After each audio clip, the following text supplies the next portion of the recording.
This is a fan-generated show. If you would like to support us, please go to JamieGlazov.com, and also don't forget to subscribe to our YouTube channel. All your support is greatly appreciated. Hi, this is the Daniel Greenfield moment on the Glazov gang. Instead of Jamie Glazov, you'll have to put up with me right now. And we're going to talk about the Burkini ban in France and really why the Burkini, which seems like a whole silly discussion, is actually a danger to women. The media found its way to civil rights cause in the Burkini. It's not the plight of Christians in Muslim countries who can't come here. It's not the murder of Muslim terrorist attacks in Europe. Instead it's all about the tragic plight of the Burkini. What is the Burkini? The Burkini is a portmanteau of burqa, which is the all-encompassing cloth prison inflicted on women in Afghanistan by the Taliban, and the bikini, and it was banned in France along with its parent, the burqa, which was also banned. Now, to Americans, this kind of ban may seem a little baffling. The media certainly has played it up quite a bit in order to stir up sympathy. Now, does it actually matter what Muslim women wear to the beach? Now, arguably, certainly from an American standpoint, the government should not be getting involved in swimwear, Muslims or otherwise. But the thing to understand is that Islam is very much a political ideology rather than something private or personal. And so it is very much a political statement, and it's beyond of safety implications. Because the clothing of Muslim women is not a personal fashion choice. Muslim women don't wear hijabs, burqas, or any other similar garb as a fashion statement or even an expression of religious piety. Their own religion tells us exactly why they wear them, and it says straightforwardly in the Quran, and I'm quoting the Quran here, "O Prophet, tell your wives and your daughters and the women of the believers to draw their cloaks over their bodies so that they may be distinguished," and this is the key part, "and not molested." It's not about modesty, it's not about religion. It's about putting a do not rape sign on Muslim women and putting, conversely, a free to molest sign on non-Muslim women. The Quran was very specifically putting forward the burqa and the hijab, the various incarnations of it, as a way to distinguish, for Muslim men to distinguish between Muslim women who were not to be touched and non-Muslim women who could be touched. That's the plain and simple understanding of it. And it's not some paranoid misreading of Islamic scripture. Islamic commentaries use synonyms for molested, such as harmed, assaulted, and attacked for these women who aren't wearing their burqas. This is, again, pretty straightforward. Women who aren't wearing burqas aren't decent women. They can be expected to be assaulted by Muslim men. These quotes designate Muslim women as believing women or women of the believers, and again I'm quoting. That is to say, these are Muslim women. And there's a distinction between Muslim women who should not be molested and non-Muslim women who can be molested. And there's one Quranic commentary which is quite explicit. It is more likely that this way they may be recognized, again I'm quoting, as pious, free women and may not be hurt, considered by mistake as roving slave girls. And if you want an example of roving slave girls, which seems an antiquated notion, until ISIS came along and actually you had the captivity of the ISIS girls, the ISIS women, Yazidi girls, Yazidi women, some even really young girls, and they were considered slave girls by their Muslim captors. So this was in Muhammad's time. You had these encampments, and there would be Muslim women in them, and these Muslim women would be covered with burqas, and there would be non-Muslim women in there, and those would be captive women. These women could then be recognized because they're not covered in burqas. They could be assaulted by Muslim men, and this is something that's not just antiquated. It's something that's happening today in ISIS camps, but it's also something that's happening in major cities in Europe. So the idea is that Muslim women who don't want to be mistaken for non-Muslim slave girls had better cover up, and non-Muslim women had better cover up too, or they'll be treated the way that ISIS treated Yazidi women, and the way that Muhammad and his gang of rapists and bandits treated any woman that they came across. That's what the burqa is, that's what the hijab is, and that's what the burkini is.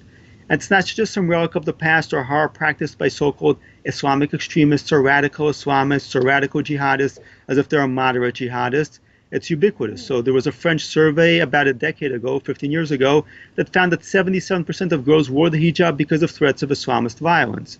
Now, if you understand numbers like these, you also understand why the French banned the burqa. It's why they banned the burkini now. When clothing becomes a license to encourage harassment of other people, it's no longer a private choice. Muslim women wearing a burqa or hijab or bikini are pointing a sign at other women. The sign says, harass those women instead. It's not modesty. It's the way that Muslim women choose to function as an instrument of Muslim violence against non-Muslim women. And this is a very fundamental point because, again, you're seeing what happened in Cologne, what happened in Germany, where 2,000 Muslim attackers attacked 1,200 women in a single night. And this is still ongoing. You're seeing this in the UK with the sex grooming scandals. So for Muslim women, this is a kind of a defense mechanism. It says, don't attack us, attack those other women, attack those non-Muslim women. In some cases, they will say it straight out. But their code actually says it for them. In the Islamic worldview, it's important to understand this also, sexual violence is the fault of the victim, not of the perpetrator. It's the fact of the assault that proves the guilt of the child or the woman who was attacked. The Grand Mufti of Australia, after a series of Sydney gang rapes of Muslim men carried out by Muslim men of non-Muslim women, said, and I quote again, if you take uncovered meat and put it on the street, on the pavement, in a garden, in a park, or in the backyard without a cover, and the cats eat it, is it the fault of the cat or the uncovered meat? The uncovered meat is the problem. If she was in a room, in her home, and this is the key, in her hijab, no problem would have occurred, he said. This was the Grand Mufti of Australia at the time.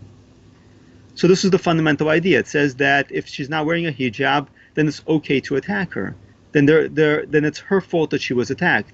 And this is, again, the Islamic worldview. It's really what Muslim immigrants are bringing into Western countries.